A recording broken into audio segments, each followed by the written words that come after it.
बच्चों, आज के इस लेक्चर में हम एप्लीकेशन यूज करेंगे, application of determinant and matrices. हमने डिटर्मिनेंट पढ़ा, मैट्रिसेस पढ़ा।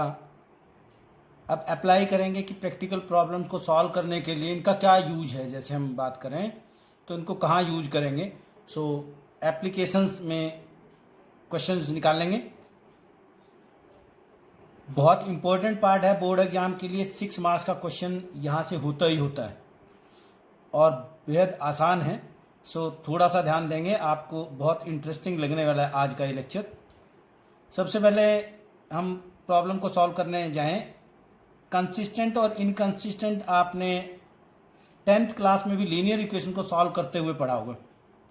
अ system is said to be consistent if it has solution one और मोर। अगर किसी X Y Z system of equations को हम सॉल्व करें, एक्स और वाई की वैल्यू एग्जिस्ट कर जाए, सॉल्यूशन आ जाए, सो उस केस में सिस्टम कंसिस्टेंट है। वन सॉल्यूशन, यूनिक सॉल्यूशन हमने 10th क्लास में पढ़ा था। सो वहाँ कंसिस्टेंट है। अगर एक्स और वाई की वैल्यू एग्जिस्ट ना करें, so in that case no solution, inconsistent. No solution को बोलते हैं inconsistent. One solution, many solution, mean solutions implies consistent. System is consistent. Otherwise it is inconsistent. अगर सॉल्यूशन एग्जिस्ट नहीं करेगा तो इनकंसिस्टेंट है। 10th क्लास से ही आपने पढ़ा है। उन्हीं इक्वेशंस को अब हम सॉल्व करेंगे बाय मैट्रिक्स मेथड।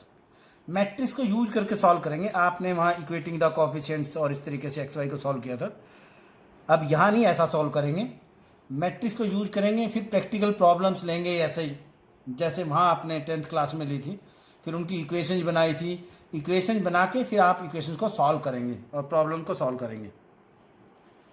सपोज करें मेरे पास linear equation in 3 variables x Y और जेड 3 वेरिएबल्स हैं। जनरल इक्वेशन लिखी है मैंने, a1 b1 c1, इनके कोएफिशिएंट्स को लिखा है a2 b2 c2 a3 b3 c3। कैसे सॉल्व करना है, जो भी गिवन इक्वेशंस होंगी आपने मैट्रिक्स ए बनाना है by the coefficients of these variables x Y Z. So a1, b1, c1, a2, b2, c2, a3, b3 and c3। ये मैट्रिक्स ए बनाना है। इनके कोएफिशिएंट्स को आप लिखेंगे। मैट्रिक्स बी बनाएंगे जो राइट साइड में ये अननोन्स कॉन्स्टेंट्स गिवन होंगे d1, d2, d3। अभी हम एग्जाम्पल भी लेंगे।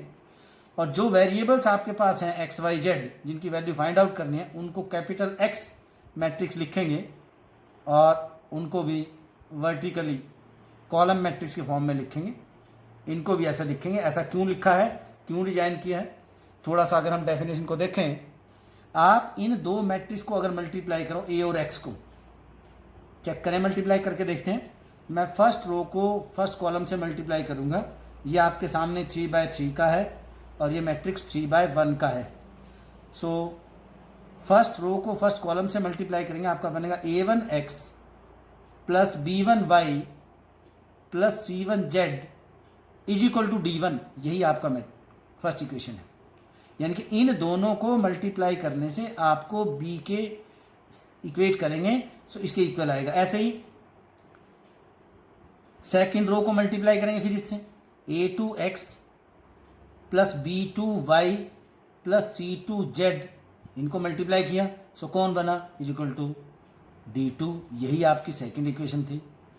क्योंकि आपने फर्स्ट रो सेकंड कॉलम को मल्टीप्लाई किया था, तो आपने सेकंड रो फर्स्ट कॉलम को मल्टीप्लाई किया तो 2 1 एलिमेंट आया, तो ये भी 2 1 से इक्वेट होगा। कंपेयर किया।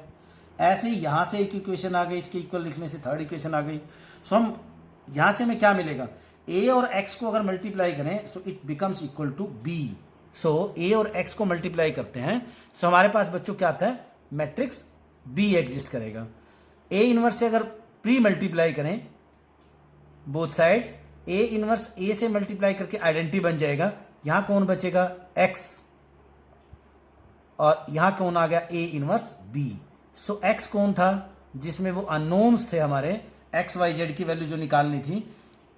एक्स मैट्रिक्स निकालना है हमने, एक्स वाई जेड की वैल्यू निकालनी है। सो वो कैसे निकल के आएगी, ए इनवर्स जो ए मैट्रिक्स लिया था उसका इन्वर्स निकालना पड़ेगा। इससे पहले लेक्चर में हमने इन्वर्स निकालना सीखा है, आज फिर करेंगे।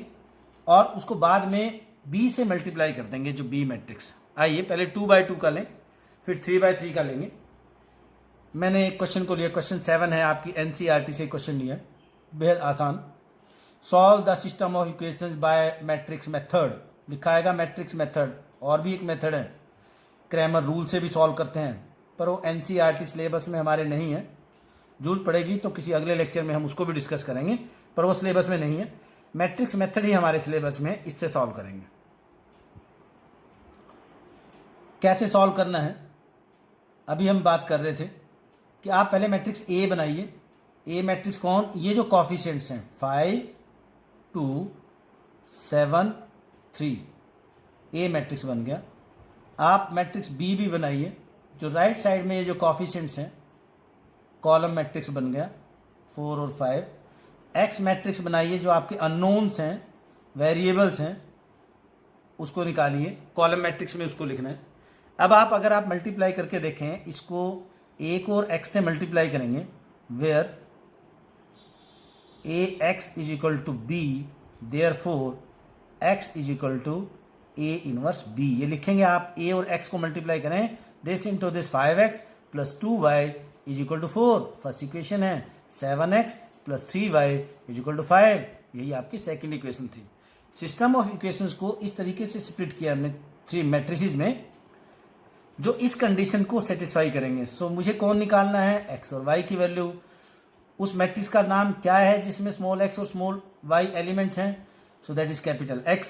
सो capital X can be find out A inverse B by taking inverse A inverse both side. So let's find A inverse. A inverse निकालने के लिए बच्चों हमें पहले ए इनवर्स की डेफिनेशन है adjoint of A upon determinant of A. सबसे पहले तो डिटर्मिनेंट ऑफ ए निकाल लें, फिर वही बात हो सकता है एग्जिस्ट ही ना करें, डिटर्मिनेंट ऑफ ए निकालते हैं। डिटर्मिनेंट ए कैसे निकलेगा, 15 माइनस 14, 1 आ गया, which is not equal to 0, therefore inverse exist, therefore A inverse exist तो कर गया। अच्छा, अब हम एडजॉइंट निकाल लेंगे, कोफैक्टर निकाल लेंगे, C11 निकाल लेंगे। कोफैक्टर क्या आएगा, C11 रो और कॉलम को छोड़ दो 3, C12 क्या आएगा -7, C12 ये एलिमेंट रो और कॉलम को छोड़ दिया, कोफैक्टर नेगेटिव साइन लगाया। C21 क्या आएगा, दैट इज -2, एंड C22 वो आएगा बच्चों 5।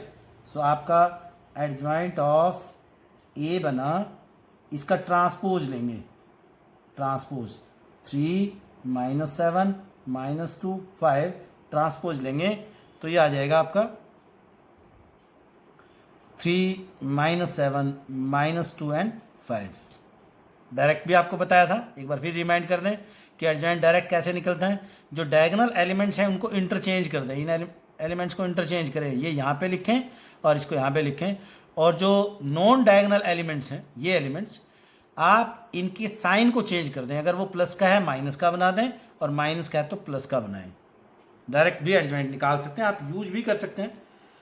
सो ए इनवर्स निकालते हैं, चलिए आगे बढ़ें, ए इनवर्स निकाल लेंगे। हमारे पास ये आया, सो ए इनवर्स क्या बनेगा, A inverse is equal to adjoint of A upon determinant of A. Determinant of A हमारा 1 आया था, सो इट इज़ 1/1, ना भी लिखें चलेगा। एडजॉइंट कौन आया था, एडजॉइंट के एलिमेंट्स थे हमारे 3 -2 -7 एंड 5। सो अल्टीमेटली 1 से मल्टीप्लाई करेंगे, कोई फर्क नहीं पड़ेगा, 3 -2 -7 एंड 5, ये बन गया हमारा ए इनवर्स। सो एक्स कैसे निकालना था, so X is equal to A inverse B. So बच्चों ए इनवर्स आपका आया है 3 -2 -7 एंड 5, और बी मैट्रिक्स कौन था, राइट हैंड साइड में जो इक्वेशंस थी, ये था आपका 4 एंड 5। आइए मल्टीप्लाई करें, मैट्रिक्स को मल्टीप्लाई करें, फर्स्ट रो को फर्स्ट कॉलम से मल्टीप्लाई करेंगे, So 3 into 4 12 minus 10 this into this. First row first column का एलिमेंट, सेकंड रो ले रहा हूँ, फर्स्ट कॉलम है, सेकंड रो फर्स्ट कॉलम यहाँ लिखेंगे. सो ये बनेगा -28 प्लस 25. इसको और सिंप्लीफाई करें तो क्या बना, ये बन गया 2 और यहाँ से बना -3. सो x कौन था, ये x मैट्रिक्स कौन था, आप यहाँ x मैट्रिक्स की वैल्यू रखें x और y, इसके एलिमेंट से x और y. सो ये मैट्रिक्स और ये मैट्रिक्स इक्वल हैं, कंपेयर करें, comparing the corresponding elements. So this implies that x is equal to 2 and y is equal to -3. x और y की वैल्यू हमने मैट्रिक्स मेथड से सॉल्व कर दी. बहुत आसान आपको लगा होगा. आप आंसर को चेक कर सकते हैं, x और y की वैल्यू को आप पुट करें, क्वेश्चन को चेक कर लें, यही आपका आंसर ठीक है कि नहीं. सिस्टम ऑफ इक्वेशन में चेक करें, आइए चेक करें. ये थी हमारी इक्वेशंस, मैं यहाँ से ले रहा हूँ.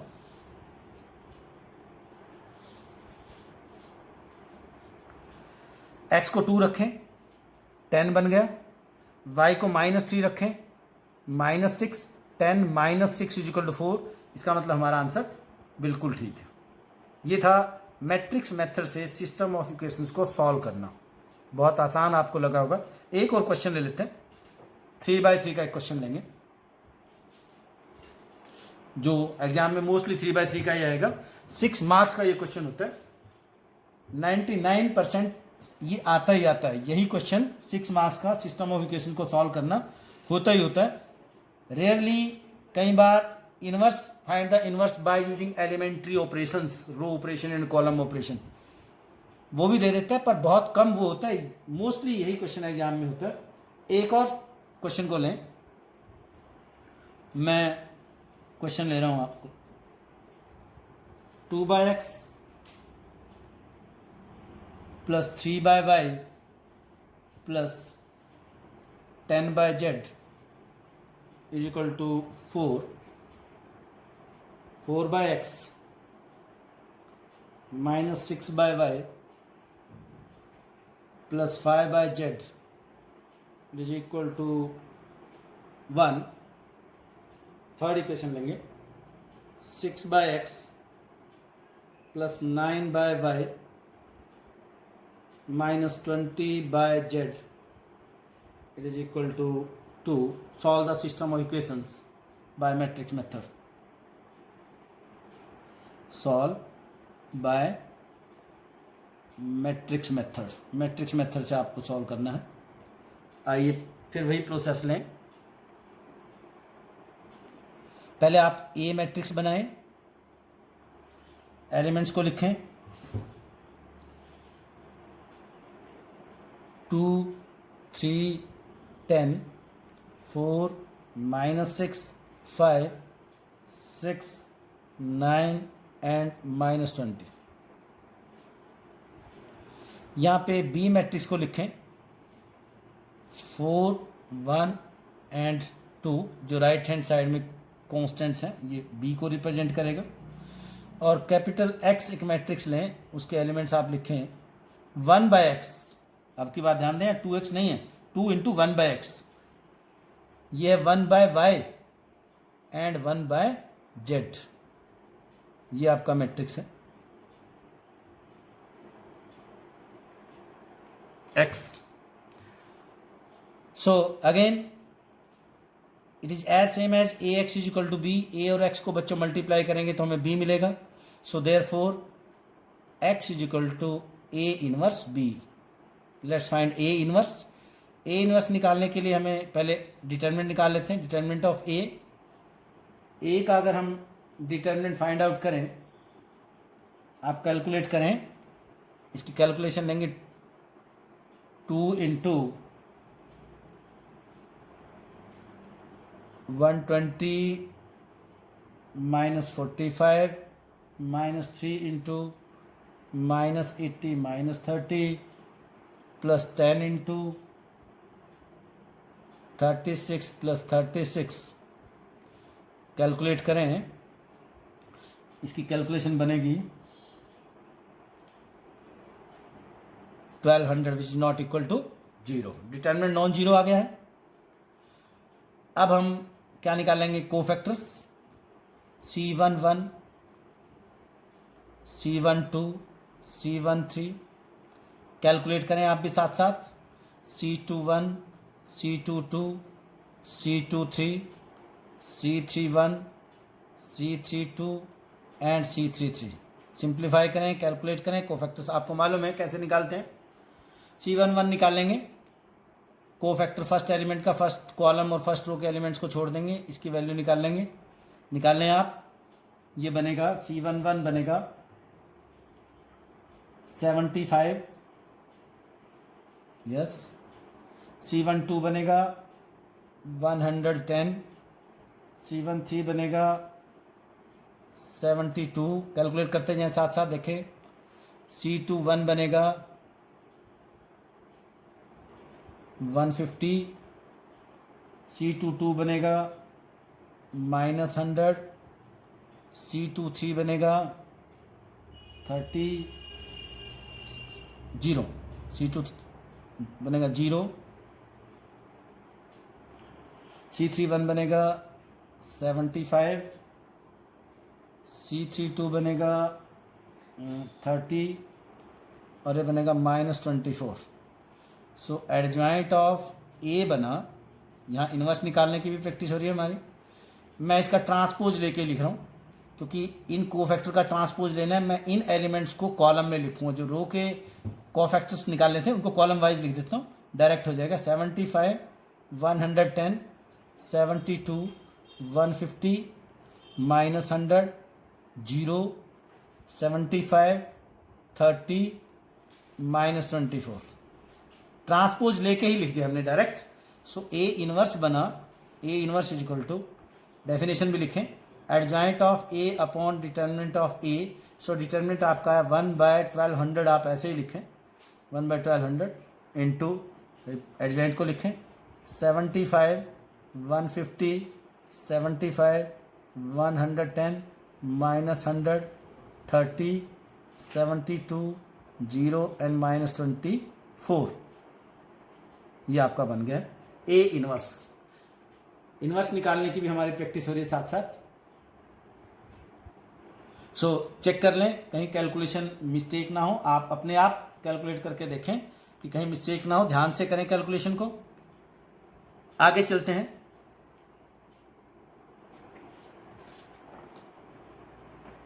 आगे निकालते हैं इसी क्वेश्चन को हम,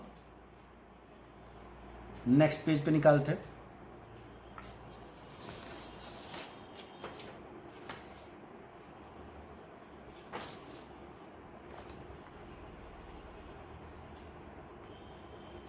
ए इनवर्स निकल चुका है।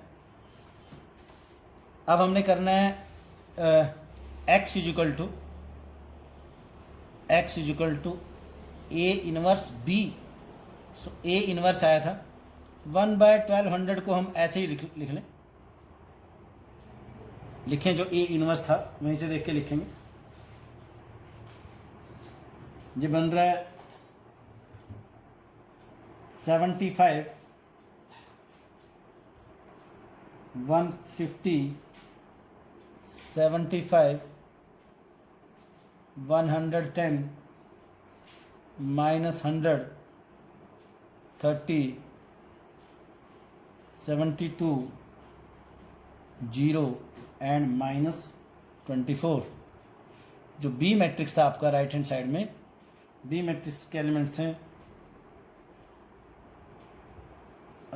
1/B, 4, 1 एंड 2, यस 4, 1 एंड, ये बी मैट्रिक्स था। लास्ट पेज से देख के लिखें। मल्टीप्लाई करेंगे आप 1/1200 को एवरी एलिमेंट से मल्टीप्लाई ना करें, इसको बाहर ही रखें, लास्ट में मल्टीप्लाई करेंगे। पहले हम इन दोनों मैट्रिक्स को मल्टीप्लाई कर लेते हैं। वो क्या बनेगा, फर्स्ट रो को फर्स्ट कॉलम से करेंगे तो फर्स्ट एलिमेंट आएगा, इनको आप मल्टीप्लाई करें, ये बनेगा 300 प्लस 150 प्लस 150।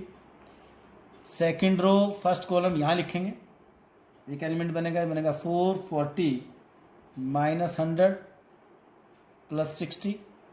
इसको इससे मल्टीप्लाई करें, दिस इंटू दिस, ये बनेगा 288 प्लस 0 माइनस 48. सो सिंप्लीफाई फिर करें 1/1200 ऐड करें 300 300 ये बन गया 600 ये बनेगा 400 लास्ट बनेगा 240.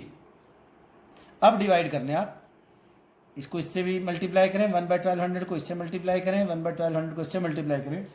सो आपका आंसर बनेगा यहाँ बनेगा 1/2 इससे करें ये बनेगा 1/3 दिस बाय दिस अगर आप लेंगे तो 1/5 यस 1/5 ये एक मैट्रिक्स बना.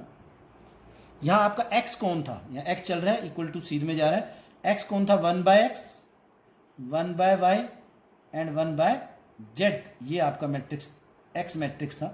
नाउ कंपेयरिंग अगर कंपेयरिंग करें so 1/x is equal to 1/2 this implies x is equal to 2 1/y is equal to 1/3 this implies y is equal to 3 second answer and 1/z is equal to 1/5 and this gives y z is equal to 5. so x y z की system of equations को solve किया values आ गई. हमने x y z के लिए solve करना था. हम चेक कर सकते हैं इक्वेशंस को फिर वहीं गिवन इक्वेशन में x y z की वैल्यू रखें we will get left hand side is equal to right hand side so it means our answer is correct. एक और अच्छा सा क्वेश्चन लेंगे. ये था unique solution x Y Z system of equation को सॉल्व किया तो यूनिक सॉल्यूशन है. अब की बार एक क्वेश्चन लेते हैं जिसमें मैनी सॉल्यूशन आ जाए. वो कैसे फाइंड आउट करेंगे मैनी सॉल्यूशन के केस में या नो सॉल्यूशन आए तो उस केस में कैसे निकाल लेंगे. ये कंसिस्टेंट था यूनिक सॉल्यूशन है कंसिस्टेंट है. एक और क्वेश्चन हम लेंगे. मैं क्वेश्चन ले रहा हूं system of equation x plus Y plus Z is equal to X plus Y plus Z is equal to 2 first equation. Second है 4x minus 3y plus 2z is equal to 11. Third लें 6x minus Y plus 4z is equal to 10. System of equations है. Solve the system of equations. Solve by again matrix method. So आइए solve करें फिर repeat करें. आप साथ साथ करेंगे अब की बार. सॉल्यूशन लेंगे. सो शुरू हो जाएं. मैट्रिक्स A बनाएं 1 1 1 4 minus 3 2 and 6 minus 1 4. साथ साथ आप सिंप्लीफाई करेंगे. अब की बार प्रैक्टिस हो जाए. मैट्रिक्स बी बनाएंगे बच्चों. राइट हैंड साइड लें 2 11 10.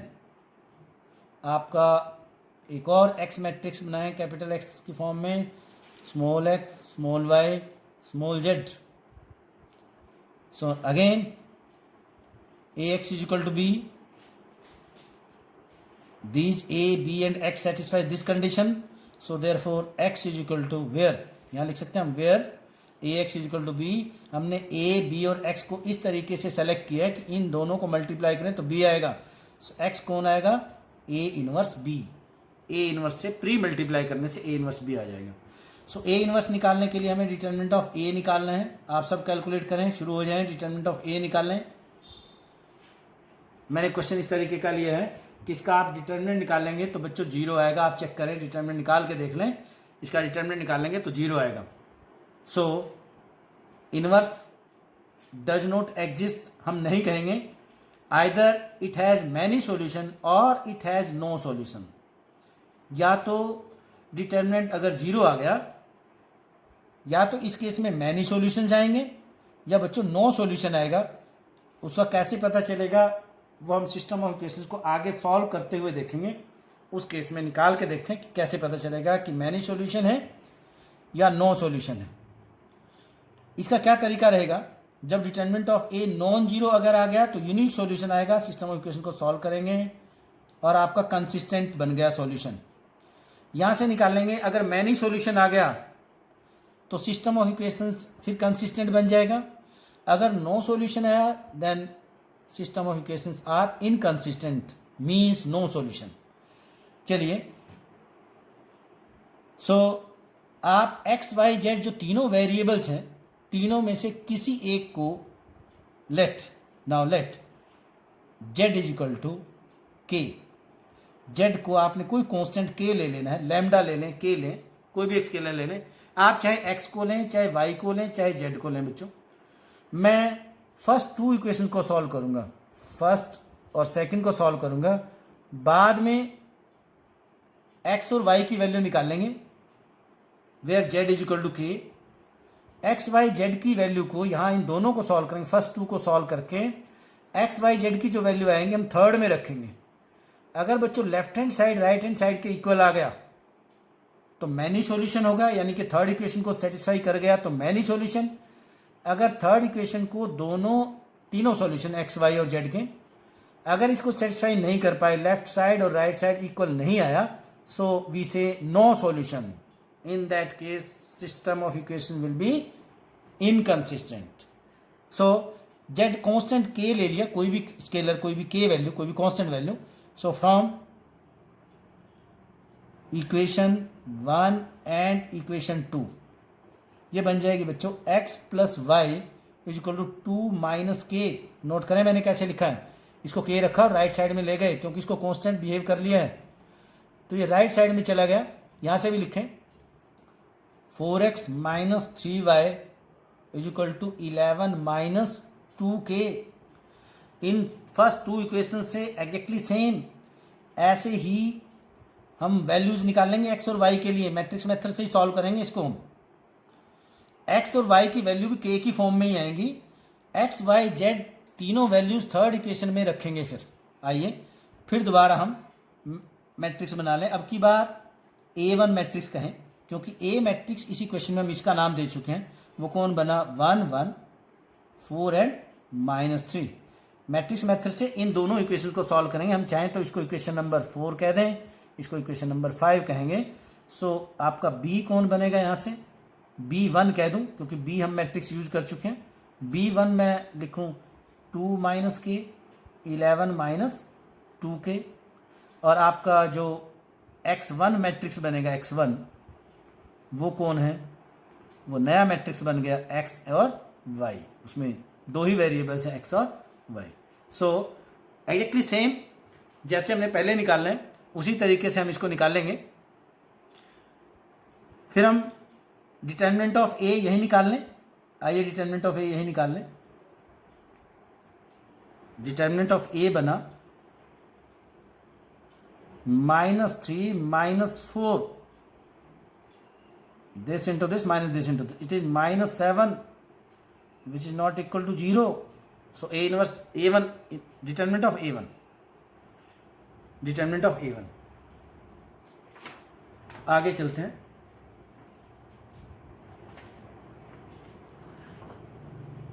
-7 अब हम निकालते हैं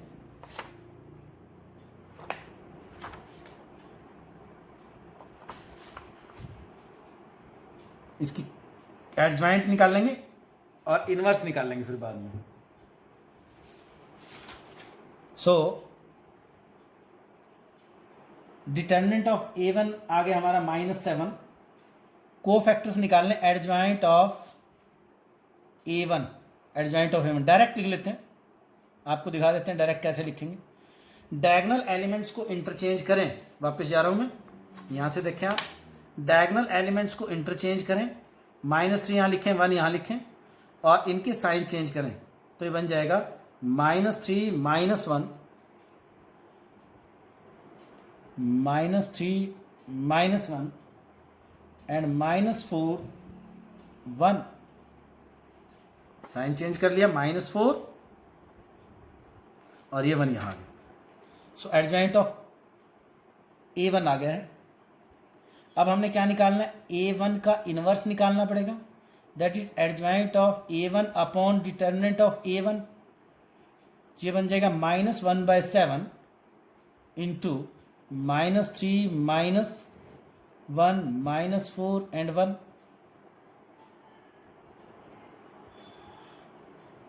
So x1 is equal to a1 inverse into b1, and it is minus 1 by 7 into minus 3 minus 1 minus 4 and 1 into b1 जो मैट्रिक्स था, b1 को देखें क्या था, b1 जो आपने लिया था, इट इज 2 माइनस के, ये रहा 2 माइनस के एंड 11 माइनस 2 के, 2 माइनस के 11 माइनस 2 के,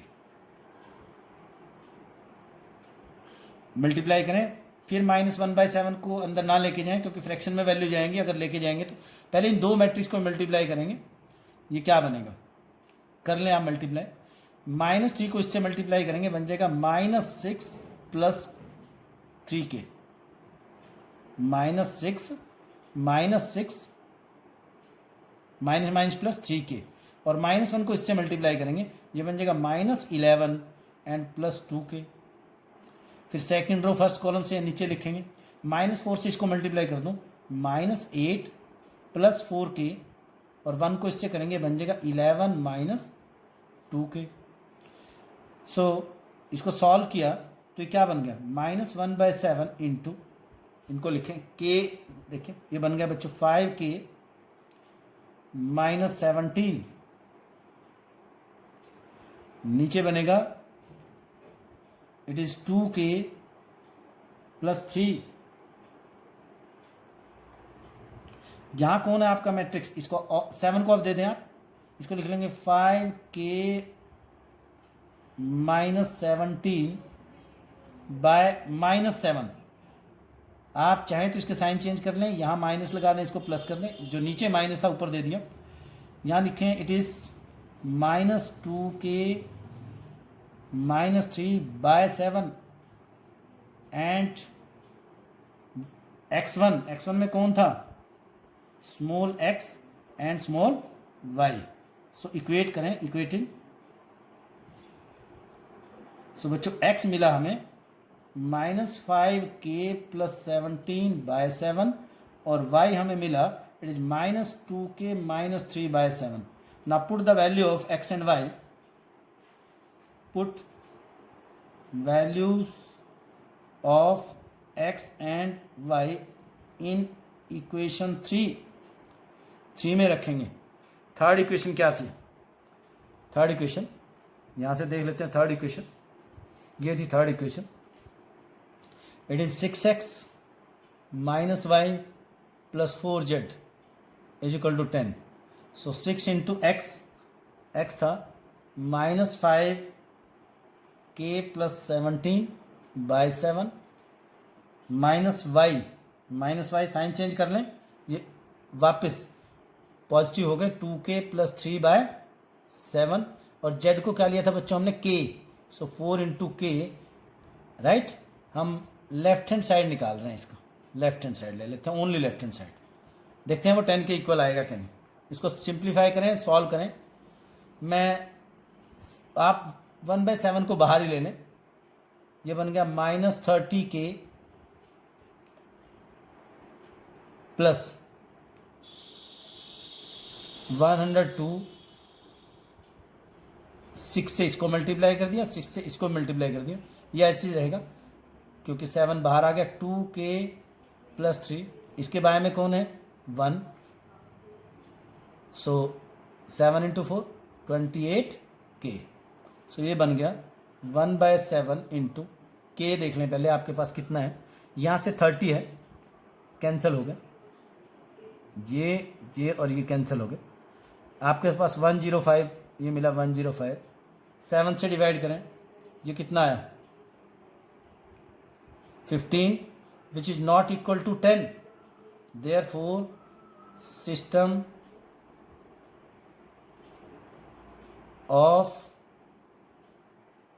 equations has no solution. System of equations has no solution. In this case,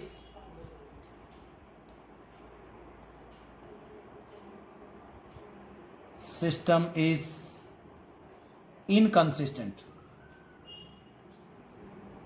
System is inconsistent. So ये था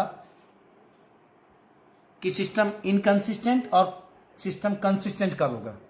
सपोज करें यहाँ पे थर्ड इक्वेशन को अगर सेटिस्फाई कर जाता, ये 10 = 10 आ जाता, तो system of equation has many solution, फिर मैनी सॉल्यूशन आ जाते हैं। और वो मैनी सॉल्यूशन कौन बनते बच्चों?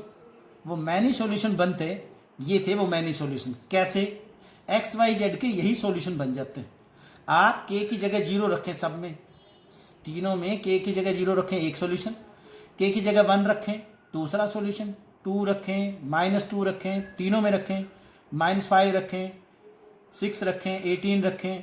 इनफाइनाइट रियल नंबर्स इसमें रखें, के की वैल्यू तीनों में रखेंगे तो इनफाइनाइट मैनी सॉल्यूशन आ जाएंगे। राइट, थर्ड इक्वेशन को सेटिस्फाई कर गया तो मैनी सॉल्यूशन। क्यों? ऐसा इसलिए हुआ कि दोनों एक्स और वाई की वैल्यू बच्चों फर्स्ट 2 इक्वेशन से तो हमने निकाल ली है और थर्ड को वो सेटिस्फाई कर रही है, इसका मतलब तीनों को सेटिस्फाई कर जाएंगी। So many solution. अगर सेटिस्फाई ना करें जैसा कि इस क्वेश्चन में आया, so system of equation has no solution, उस केस में ऐसा होगा। तो एक और क्वेश्चन लेंगे हम। वो क्वेश्चन क्या है?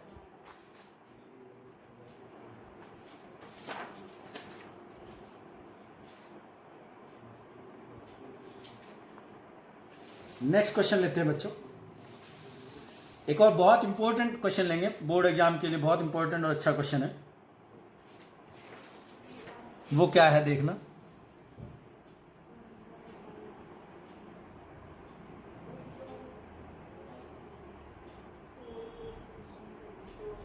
obtain the inverses of the matrix this and this and hence find, means इसको यूज करते हुए जब आप इनकी इनवर्स निकाल लोगे, इनके इनवर्स को यूज करना है। And hence find the inverse of this matrix, इन दोनों के इनवर्स को यूज करते हुए इसका इनवर्स निकालना है। इस तरीके के मैंने बहुत सारे क्वेश्चन आपको प्रैक्टिस करवा दिए। And hence find a⁵ and hence find a inverse, उसी रिजल्ट को यूज करना है, आपने अलग से इसका इनवर्स नहीं निकालना है। बहुत इंपॉर्टेंट क्वेश्चन है, ध्यान देंगे बच्चे। आसान भी है, आपको आता है पहले से। सबसे पहले आपने ए और बी के इनवर्स निकालने हैं। इन दोनों के इनवर्स तो आप निकाल लो। पहले क्या निकालते हैं? डिटरमिनेंट ऑफ ए, ये ए मैट्रिक्स है, इसका डिटरमिनेंट निकालेंगे आप, 1 आएगा। 1 से एक्सपेंड करेंगे, फर्स्ट कॉलम से एक्सपेंड कर दें, दिस माइनस दिस, ये तो 0 ही बन जाएगा, 1 आएगा। बी का डिटरमिनेंट भी निकाल लेंगे, फर्स्ट रो से एक्सपेंड कर दें आप, 1 × दिस माइनस दिस, ये भी 1 ही आएगा। दोनों नॉन जीरो आ गए, दोनों के इनवर्सेस एग्जिस्ट हो गए। सो देयरफॉर एडजॉइंट निकालेंगे फिर आप, एडजॉइंट ऑफ ए, एडजॉइंट इनकी कोफैक्टर्स निकालने, आपको पहले ही आता है कोफैक्टर निकालने, दिस माइनस दिस, कोफैक्टर्स का ट्रांसपोज लें तो एडजॉइंट आ जाएगा 1 0 0 minus p 1 and 0 p² minus p and 1। b के भी आप कोफैक्टर्स निकाल लें, फिर उसका ट्रांसपोज लें, उसको लिखें 1 माइनस q एंड q², पहली रो का पहला column, second row 0 1 and minus q, third 0 0 और 1। ए इनवर्स कैसे निकलेगा? Adjoint of A upon determinant of A, determinant of A कौन है? 1, सो एडजॉइंट ए ही लिखें क्योंकि 1 से डिवाइड करेंगे, यही आंसर रहेगा। 1 minus p² 0 1 minus p 0 0 1, exactly same. B inverse यही आ जाएगा, इसको लिखें 1 0 एंड 0, सेकेंड रो को लिखेंगे minus q 1 0, it is q² minus q and 1। सो फिर आप इन दोनों के इनवर्स तो निकल गए, यहाँ तक फर्स्ट पार्ट कंप्लीट हो गया। एंड हेंस करना अब हमने, इनवर्स तो निकल गए, एंड हेंस। आप इस मैट्रिक्स को देखें, इन दोनों की प्रोडक्ट करने से आएगा, वो आपको प्रैक्टिस से ही पता चल जाएगा कि क्योंकि एंड हेंस पूछा है क्वेश्चन में, इसका मतलब इनका यूज होगा। और इनका यूज कैसे हो सकता है? इन दोनों की यहाँ से प्रोडक्ट चेक करें, इन दोनों को मल्टीप्लाई अगर करें, ए और बी को लिखें, मैंने ए और बी को लिखा, इनको मल्टीप्लाई किया, first row first column 1 plus PQ, ये तो 0 ही बन गया, 1 प्लस PQ, दोनों को मल्टीप्लाई करके लिखा। सो हमें क्या मिला? वही मिल गया जिसका हमने इनवर्स निकालना था with the help of the given matrices. So यहाँ हम मैट्रिसेस की जो प्रॉपर्टीज पहले लेक्चर में हमने की थी, जो थ्योरम्स हमने की थी, उसको यूज करें। ए बी यानी कि इस जो मैट्रिक्स है वो ए बी बना, ए और बी को मल्टीप्लाई करने से बना, और हमने इसका इन्वर्स निकालना है, इस मैट्रिक्स का इसी का इन्वर्स निकालना था। इसका मतलब ए बी का इन्वर्स निकालना है, तो ए बी का इन्वर्स क्या बना, B inverse A inverse. Property को यूज किया, ट्रांसपोज की और इन्वर्स की प्रॉपर्टीज ये सेम है, रिवर्स ला हो जाएगा, बी पहले आ जाएगा और ए बाद में, तो आप इन दोनों को यूज कर लेंगे। बी इन्वर्स आप पहले निकाल चुके हो, ये रहा बी इन्वर्स, ए इन्वर्स ये पड़ा, तो आपने जो पहले रिजल्ट निकालने हैं उन्हीं को आप यूज कर रहे हो। So therefore this is equal to this, इसकी वैल्यू रखिए और यहाँ बी इन्वर्स और ए इन्वर्स को लिखें। सो बी इन्वर्स लिख लें, बी इन्वर्स है 1 0 0 minus Q 1 and 0, it is Q square minus Q and 1, और इधर आपका ए इन्वर्स है 1 minus P P square 0 1 minus P and 0 0 1। अब इनको मल्टीप्लाई करें, दिस इंटू दिस, आपके पास 1 आएगा, फिर इसको सेकंड कॉलम से करें, फर्स्ट रो को थर्ड कॉलम से करें, यहाँ लिखें। सो फाइनली ये कौन आ गया, लेफ्ट हैंड साइड, यानी कि लेफ्ट हैंड साइड का ए बी का कौन आ गया, इनवर्स आ गया। यहाँ इनवर्स लिखें, या इनवर्स की मैंने वैल्यू रखी है, सो ये ए बी का इनवर्स, ये आंसर आ गया आपके पास। इनको यूज करते हुए बहुत इंपॉर्टेंट क्वेश्चन है, इस तरीके के क्वेश्चन बोर्ड एग्जाम में अक्सर पूछे जाएंगे, बहुत ध्यान से आपने करना है। आज बहुत अच्छे से हमने क्वेश्चंस को डिस्कस किया है। वैसे तो एक डेफिनेशन और मैं डिस्कस करना चाह रहा हूँ, वो कर लेते हैं। होमोजीनियस सिस्टम ऑफ इक्वेशन और non homogeneous system of equation आपको बताते हैं क्या है, वो देखें क्या है।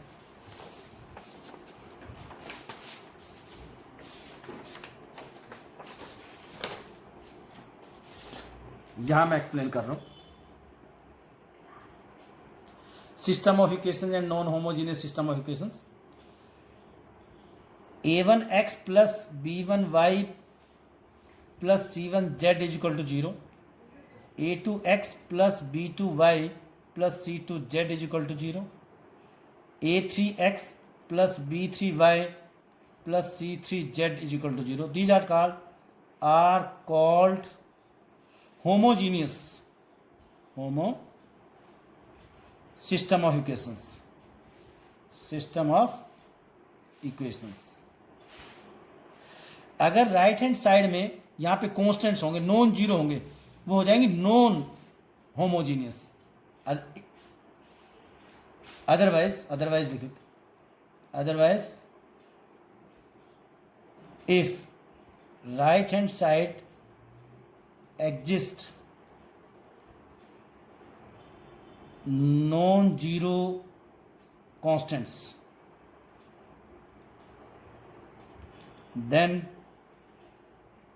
system of equations are called non-homogeneous।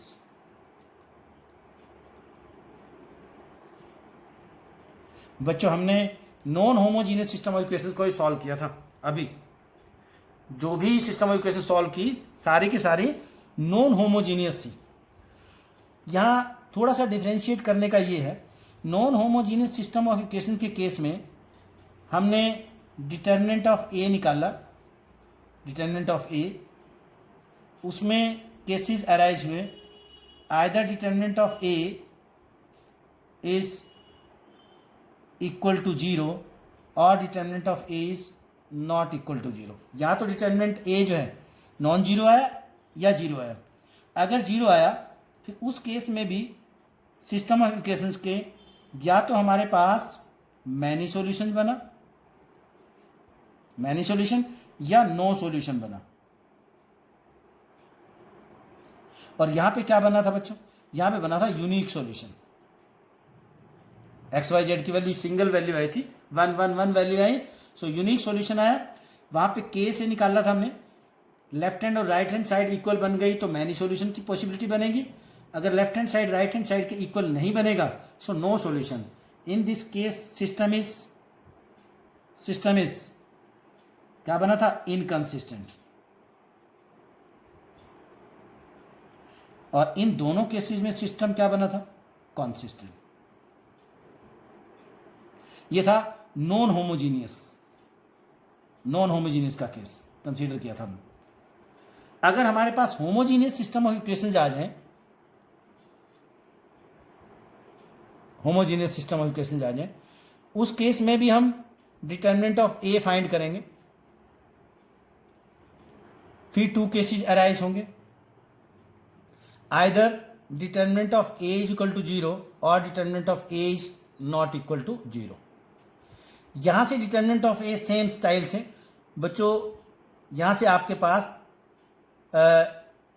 System of equations has unique solution आएगा, जिसको हम ट्रिवियल सॉल्यूशन भी कहेंगे। बहुत इंपॉर्टेंट है ट्रिवियल सॉल्यूशन। इसका मतलब फाइंड द वैल्यू ऑफ के so that the system of equations has trivial solution. आपको ट्रिवियल सॉल्यूशन के केस में डिटर्मिनेंट ऑफ ए को नॉन जीरो रखना है, यूनिक सॉल्यूशन आएगा। और यहां से क्या आएगा, यहां से आपका आएगा मैनी सॉल्यूशन। इसमें नो सॉल्यूशन का केस बनेगा ही नहीं। दोनों केसेस में सिस्टम ऑफ इक्वेशंस क्या बनेगा, कंसिस्टेंट। क्यों नहीं बनेगा, आप यहां ध्यान दें। आप ये आपके पास होमोजीनियस सिस्टम ऑफ इक्वेशंस है बच्चों। होमोजीनियस सिस्टम ऑफ इक्वेशन में राइट हैंड साइड में हमेशा जीरो होगा, तो x is equal to 0, y is equal to 0, z is equal to 0 तो हमेशा ही सॉल्यूशन है। ये तो हमेशा ही सेटिस्फाई करेगा हर इक्वेशन को। ये तो हमें निकालने की जरूरत ही नहीं है। यानी कि एक सॉल्यूशन तो कम से कम होगा ही होगा। एक होगा या फिर अनेक होंगे, मैनी सॉल्यूशंस होंगे। ये जो एक सॉल्यूशन बनता है x is equal to 0, y is equal to 0 और z इज इक्वल टू 0, जिसको फाइंड आउट भी करने की जरूरत नहीं है, ये वो सॉल्यूशन है ट्रिवियल सॉल्यूशन, इसको बोलते हैं वन सॉल्यूशन को। क्यों, ऑलवेज ट्रू। ये तो ट्रू है हर इक्वेशन में, चाहे आप a1 b1 c1 जो मर्जी लें, it is always true. x is equal to 0, x is equal to y is equal to z is equal to 0 is always true in each and every homogeneous system of equations. ये तो हमेशा ही true है। और determinant A non zero आ गया तो उस केस में 0 0 0 वैल्यूज आएंगी एक्स वाई जेड की, उसी को यूनिक सॉल्यूशन, वन सॉल्यूशन और ट्रिवियल सॉल्यूशन कहेंगे। बहुत इंपॉर्टेंट ऑब्जेक्टिव यहां से निकाल लेंगे। ट्रिवियल सॉल्यूशन के लिए डिटर्मिनेंट ऑफ ए को नॉन जीरो रखेंगे और डिटर्मिनेंट ऑफ ए 0 आ गया, उस केस में मैनी सॉल्यूशन आएंगे, जैसे एक्स वाई जेड की वैल्यू के में पहले आई थी, ऐसे आ जाएगा। सो आप इस तरीके से इनको आप कंप्लीट करेंगे, क्वेश्चन प्रैक्टिस करेंगे। यहाँ ये बात ध्यान दें, ट्रिवियल सॉल्यूशन भी हमने पढ़ा है, डिटर्मिनेंट ए नॉन जीरो, और सिंगुलर पढ़ा था मैट्रिक्स सिंगुलर, उसमें determinant of A is equal to 0 था। या ट्रिवियल में नॉन जीरो है और वहां नॉन सिंगुलर में नॉन जीरो था। सो दोनों को डिफरेंशिएट करके रखें, बच्चे याद रखेंगे। यहाँ था आपका मैट्रिक्स बोर्ड एग्जाम के लिए एनसीईआरटी पार्ट कंप्लीट हो जाता है। थोड़ा सा एक्स्ट्रा हम पढ़ना चाहेंगे, किसी और लेक्चर में देखेंगे। सो बोर्ड में आपके इतना ही आएगा। सो बोर्ड एग्जाम की तैयारी के लिए बच्चे मैक्सिमम क्वेश्चन प्रैक्टिस करें, डाउट्स आपके लेते रहेंगे। होप ऑल द बेस्ट बच्चों।